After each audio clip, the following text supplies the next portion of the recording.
अब बात करते हैं चुनौतियों की, क्योंकि चुनौतियां अगले 5 साल के लिए ना सिर्फ सरकार के लिए हैं, आंकड़ों के लिहाज से अगर बात करें, सरकार के साथ साथ संसद की भी चुनौतियां हैं, स्पीकर के लिए भी चुनौतियां हैं। ओम बिरला के लिए ये संसद वो पुरानी संसद नहीं होगी। चेहरे भले ही बहुत कुछ एक जैसे होंगे, लेकिन संसद चलाने का तरीका बहुत बदला हुआ होगा। वहीं साथ में यही चुनौतियां विपक्ष की भी होंगी। विपक्ष भले ही सोचे हमारे नंबर ज्यादा हैं, लेकिन चुनौतियां भी उतनी ही हैं।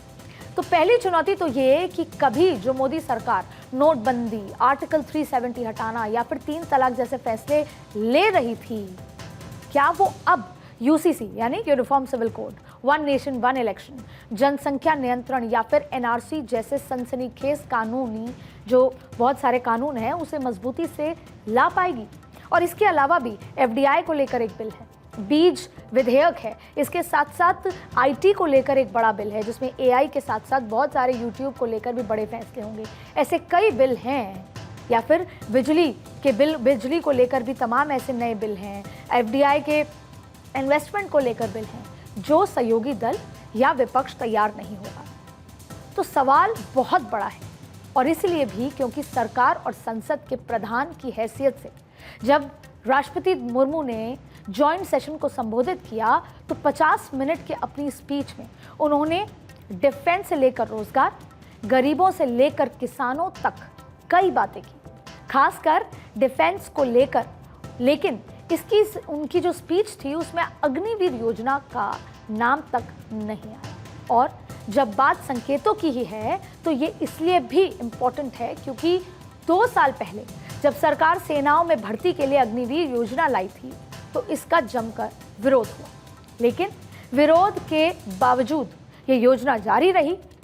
हाँ, अंतर यह है कि तब सरकार के पास फुल मेजॉरिटी थी, मेजॉरिटी तो अब भी है एनडीए की, लेकिन अकेले दम पर नहीं, और इसीलिए ये योजना को लेकर नरमी बरतने के संकेत दिए जा रहे हैं। और क्यों? क्योंकि वो पूरा जो अग्निवीर को लेकर जो अफेक्टेड राजस्थान है, हरियाणा में सर चुनाव आने वाले हैं, ऐसे बहुत सारे इलाके हैं जो अग्निवीर को लेकर नाराजगी जता रहे हैं, जो वोटिंग के दौरान और नतीजों में नजर आए।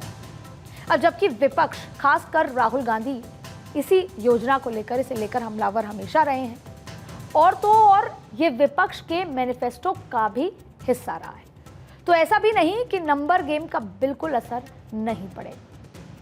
इसीलिए हम कह रहे हैं कि आने वाले समय की संसद बहुत अलग होने वाली है, लेकिन वो सामान्य कामों में नजर अभी तक नहीं आया है। उसका टेस्ट तब होगा जब सरकार यूसीसी, एनआरसी या फिर जनसंख्या नियंत्रण जैसे बिल, ये जो कंट्रोवर्शियल बिल हैं, कानून हैं, वो टेबल करेगी। तो सवाल ये है कि जो मोदी सरकार जिस तरीके से अभी आगे बढ़ रही है, स्पीकर चुनाव में झुकने को तैयार नहीं थी, ना कॉम्प्रोमाइज़ करने का मैसेज दिया उन्होंने, वो ऐसे बड़े फैसले और कानूनों को लेकर भी यही तेवर अपनाएगी जो अभी तक नरेंद्र मोदी को देखने में समझ आ रहा है, या फिर सिर्फ तेवर ही अपनाएगी और ऐसे क्रूशल फैसले या कानून पर साइड से निकल जाएगी।